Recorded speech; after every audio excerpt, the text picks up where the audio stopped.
Hello, my name is Brittany Ballard, and I am going to talk today about African American mental health. It is a major issue that is often overlooked in society, and that is a huge problem because millions of people are suffering with this issue. Today, in this video, we will see people who have either experienced mental health issues themselves or are enlightened enough in this topic. Black girls have a secret language, almost like slams having an unspoken code of what not to say to a poet after a poem. A universal historical language of struggle known Bantu knots before they were called little space buns, known baby hairs and braids before it was trendy, known black men before they were trendy, known ghetto before it was trendy. Like when you ask a sister where the hair store is and she's not telling you how to get to Sally's, that universal grimace when your mom brushed your neck, ears, and forehead. Be code for stop moving, known as shake your beads, ballies, and barrettes, and called Mickey Mouse all throughout elementary. And straightening your hair was for big events only.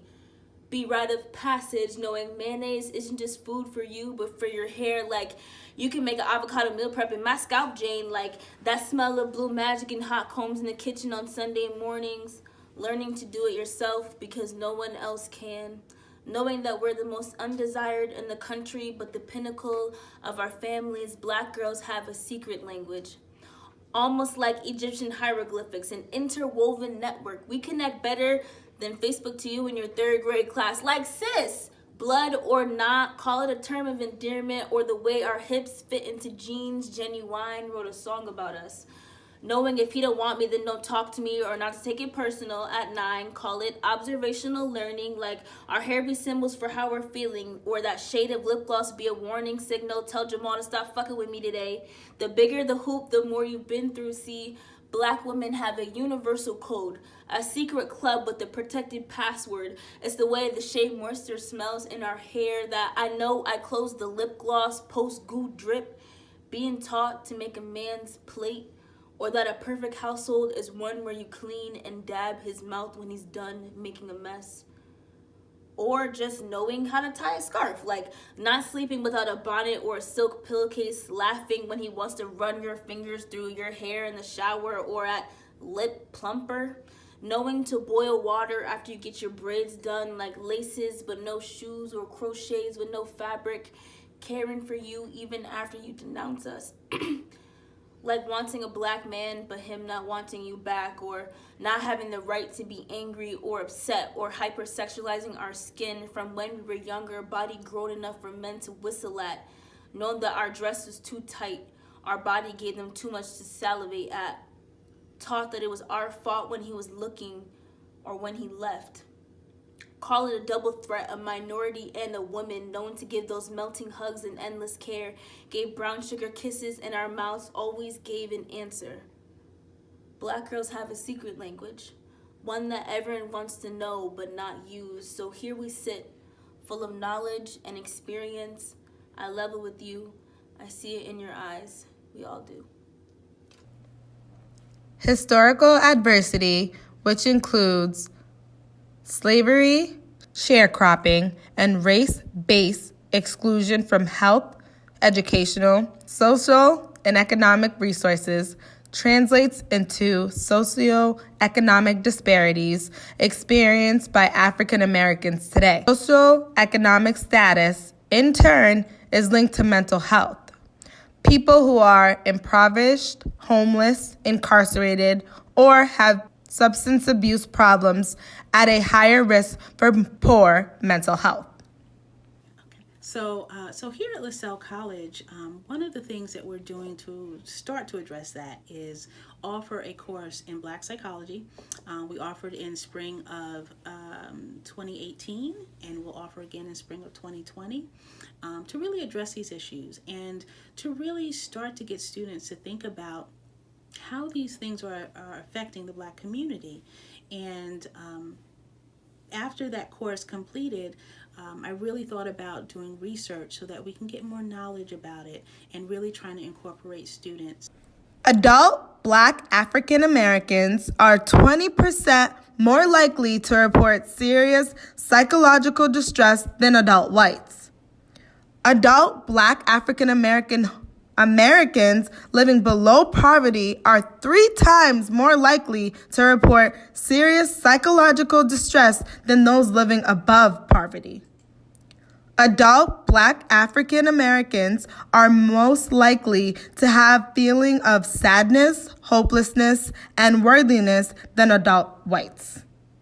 And lastly, African Americans are less likely than white people to die from suicide as teenagers, and Black African American teenagers are most likely to attempt suicide than their white teenagers.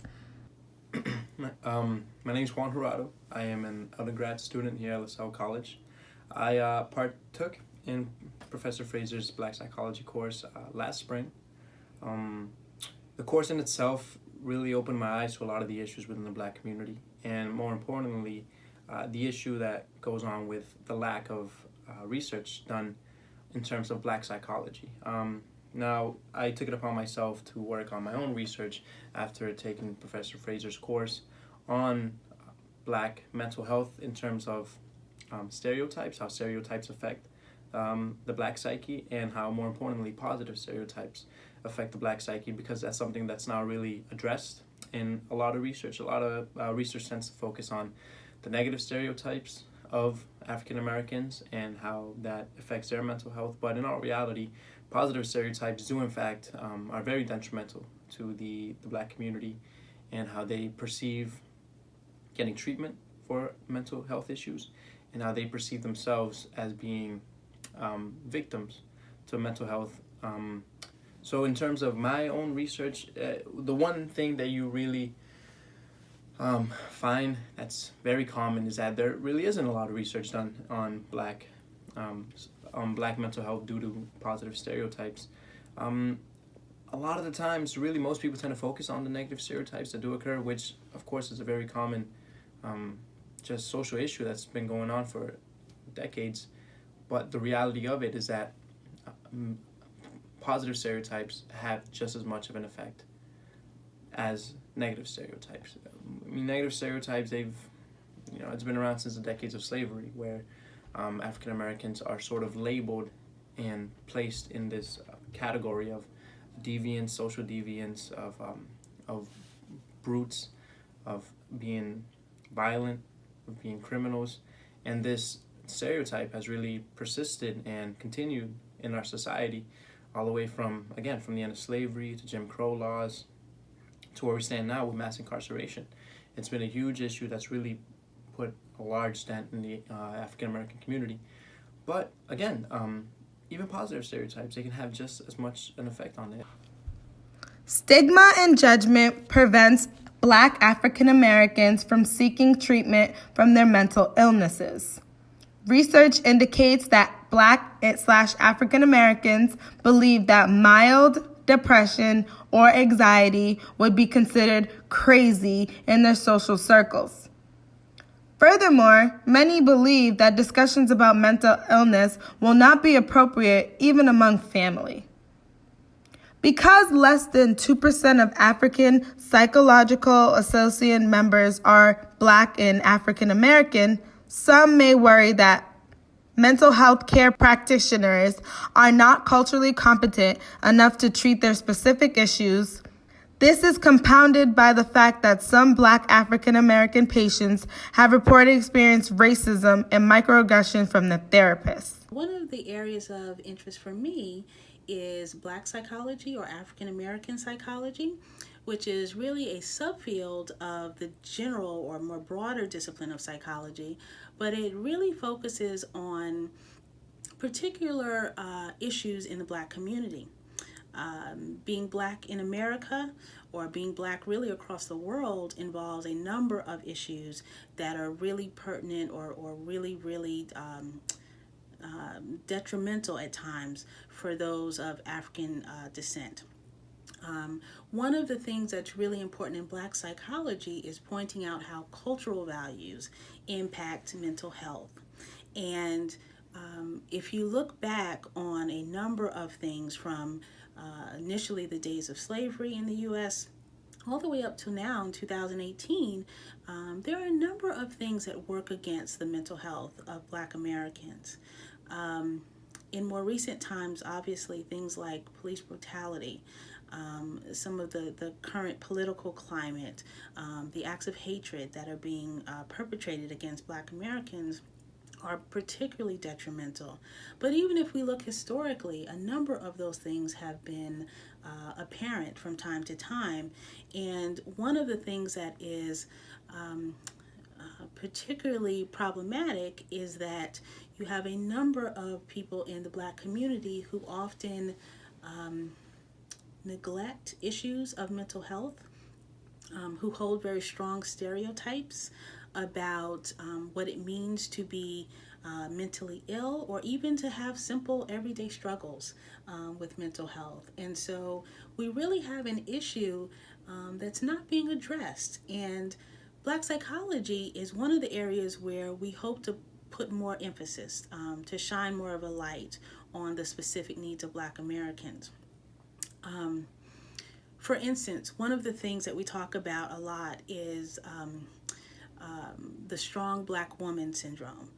This idea that Black women stereotypically are seen as being very mentally strong, completely resistant to stress, who have a excessive need to take care of others rather than taking care of themselves.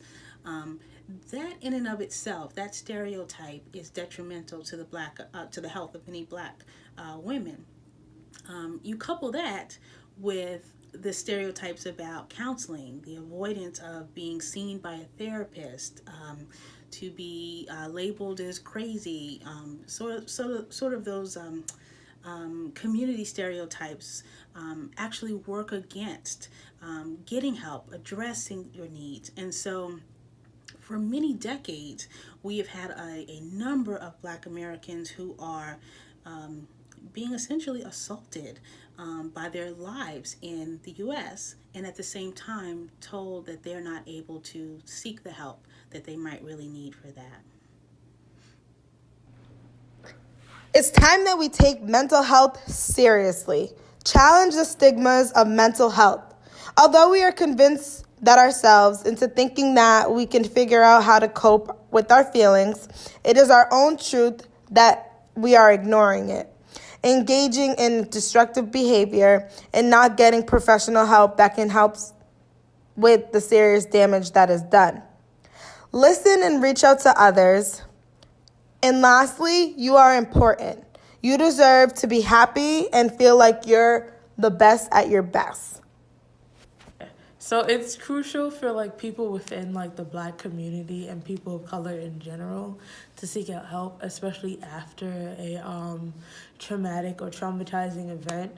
Because within our community, there's a very high stigma that we can handle anything and we can suffer a lot and we'll be perfectly okay and nothing matters. But what it comes down to is that we're people too. And it's the thing is that stigma will end once we take care of ourselves and we release the burden. Because a lot of us, it's we don't have people to turn to or people to talk to about our issues. And that's the most important thing that I think that people within the Black community kind of have to take aware of. It's just a part of self-growth and self-awareness.